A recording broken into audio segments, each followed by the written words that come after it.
Are we going to talk about this young man who collapsed yesterday during the... Well, we don't know much, right? We do know that Dr. Sanjay Gupta was on CNN, and he gave a reason why this young man had this incident. I don't believe that he's actually physically examined this person, so I'm not sure why he came to that conclusion.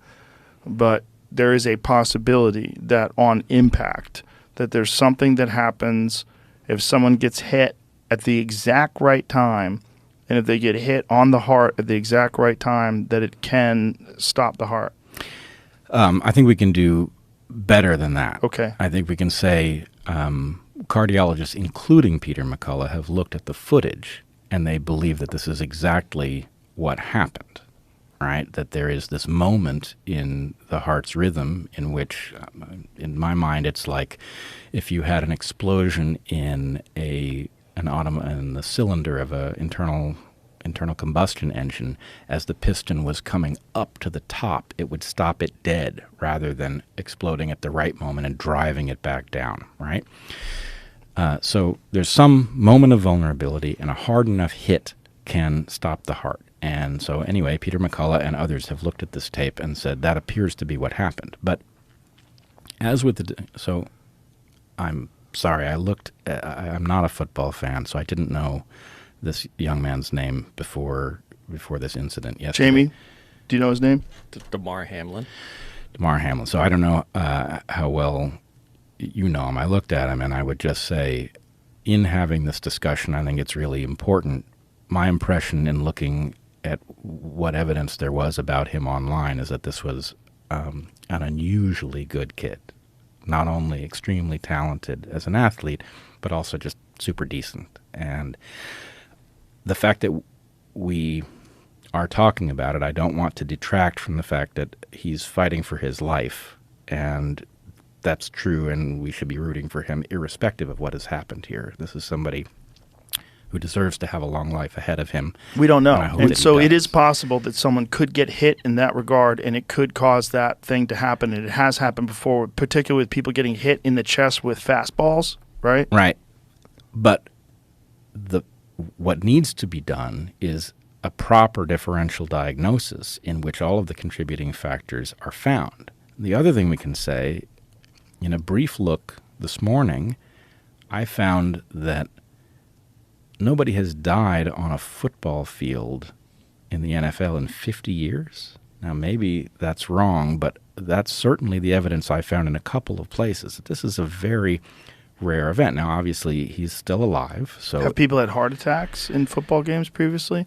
I know they've had heart attacks playing soccer before. People have had that. Yeah, I can't. Soccer is a particularly difficult sport in terms of your cardiovascular function. Right, because those guys are in fucking insane shape because you have to be. The amount of strain, they're sprinting. I went to see the Austin has a soccer league, and I went to see it live, and I was really impressed. I was, first of all, impressed, but these guys have fucking thoroughbred legs.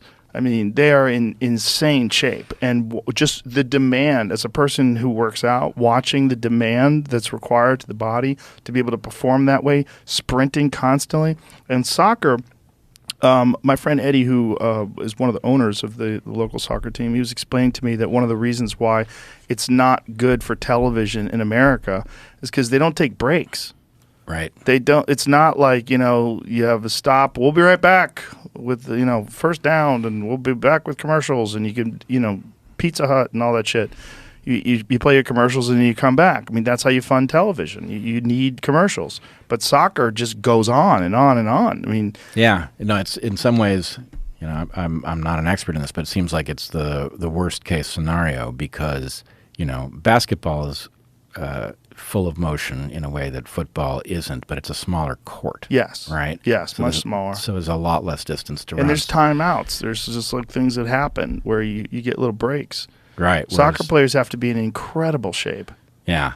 And that means that the range of conditions over which their hearts have to be tolerant is very high. And so, again, it's crazy that we are having to deal at the level of anecdote with this pattern or lack of a pattern. Maybe it's not a pattern, but it certainly does seem that we see footage of people collapsing on what they would call the football pitch Yeah. in Europe.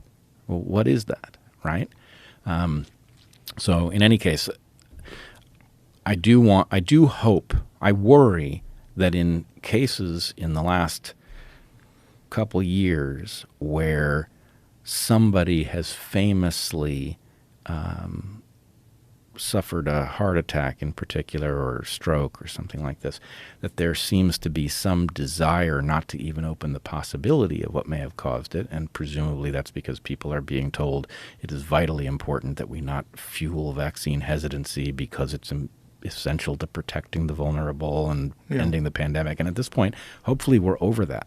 Hopefully the point is actually, you know what? We need to know what the risk-benefit analysis is for a person taking this. Right? It's essential that we find out. Yeah. It's crazy that this is where you have this discussion. Right. You know? Absolutely. This is the wrong way to do it. But the problem is, you know what you really need?